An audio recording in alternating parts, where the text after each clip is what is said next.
बिस्मिल्लाहिर्रहमानिर्रहीम। अस्सलाम वालेकुम। उम्मीद है आप सब लोग खैरियत से होंगे, ठीक ठाक होंगे। तो आज हमारा यूनिट नंबर 2 काइनेमेटिक्स। तो काइनेमेटिक्स है हमारा चैप्टर। अब चलते हैं इसके एक्सरसाइज की तरफ, सॉल्व करेंगे शॉर्ट क्वेश्चन आंसर। तो स्टूडेंट हमारा फर्स्ट शॉर्ट है, if the range equivalent to the horizontal distance in the projectile motion और do they have distant meaning explain. इसको हमने एक्सप्लेन करना है, तो इसको एक्सप्लेन करते हैं। तो स्टूडेंट ये शॉर्ट नंबर क्वेश्चन नंबर 1 का आपका ये आंसर होगा। उम्मीद है आपको ठीक से जो है नज़र आ रहा होगा।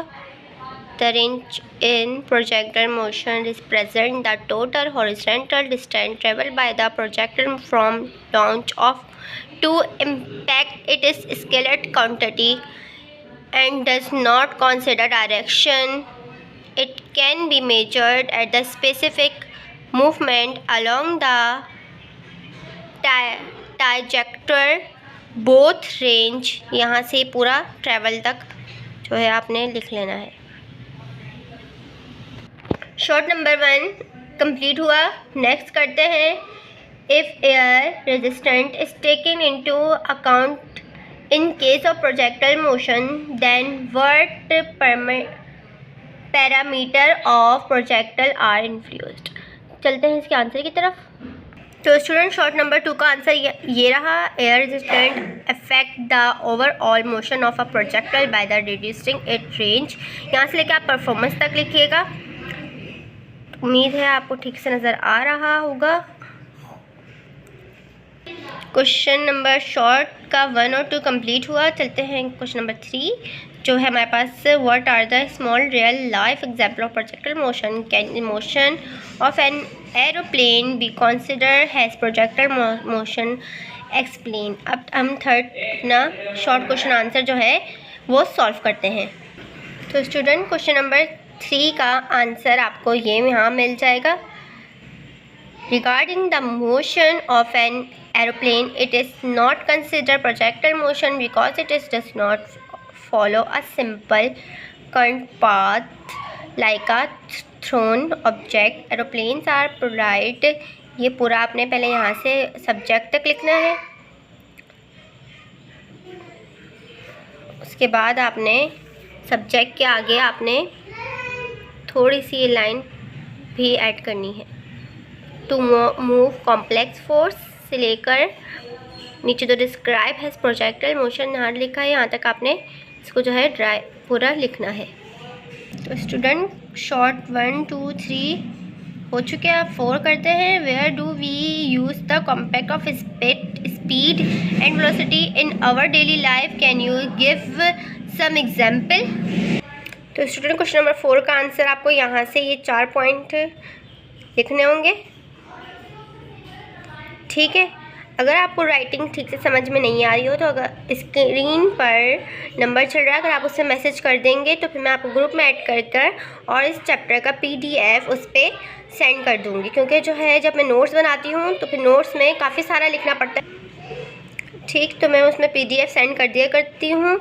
अगर आपको ये ठीक से इसकी राइटिंग समझ में नहीं आ रही क्योंकि बहुत सारा लिखना पड़ता है नोट्स में, तो राइटिंग जो है ऐसी वैसी हो जाती है और मैंने पहले से लिख के रखा हुआ है, इसी वजह से अगर आपको ये समझ में ना आए और अगर आपको PDF चाहिए हो तो फिर आप स्क्रीन पे दिए हुए नंबर पे अगर मैसेज करेंगे, मैं आपको ग्रुप में ऐड कर और उसका PDF चैप्टर्स का सेंड करती रहती हूँ।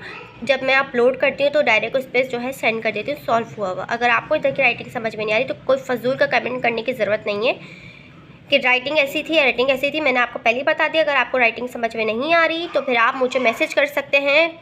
उसके बाद मैं आपको PDF के तौर पर जो मैं बनाती हूँ पहले लिख कर, उसके बाद जो है आगे जाकर ठीक से बनाने पड़ते हैं PDF के तौर पर, तो मैं वो ग्रुप में सेंड कर दिया करती हूँ, ठीक। तो फिर आप मुझसे मैसेज पे रब्ता कर सकते हैं। Question short question answer 1 2 3 4 complete हुआ। चलते हैं क्वेश्चन नंबर 5 की तरफ। Can an object have an initially velocity of 0 and still experience non-uniformly accelerated motion. अब इसके आंसर की तरफ। स्टूडेंट क्वेश्चन नंबर 5 का आंसर यहाँ से यहाँ तक होगा, ठीक है, ये आप देख के लिख सकते हैं।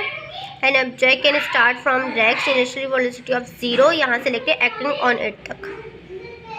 ठीक, हमारे यूनिट 2 काइनेमेटिक्स के शॉर्ट क्वेश्चन आंसर कंप्लीट हुए। अब एमसीक्यूज करेंगे। तो एमसीक्यूज नंबर 1 हमारा to get a restorated displacement of 10 meter, two displacement vectors of magnitude 6 meter and 8 meter should be come.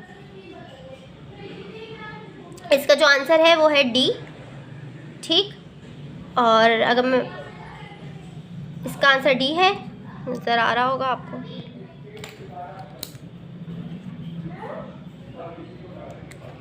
MCQ number 2 का आंसर जो है 4 बी। एमसीक्यू 3 का आंसर ऑप्शन नंबर बी। तो एमसीक्यू 4 का answer जो है वो ए है, ये नहीं है, ए है उसका आंसर।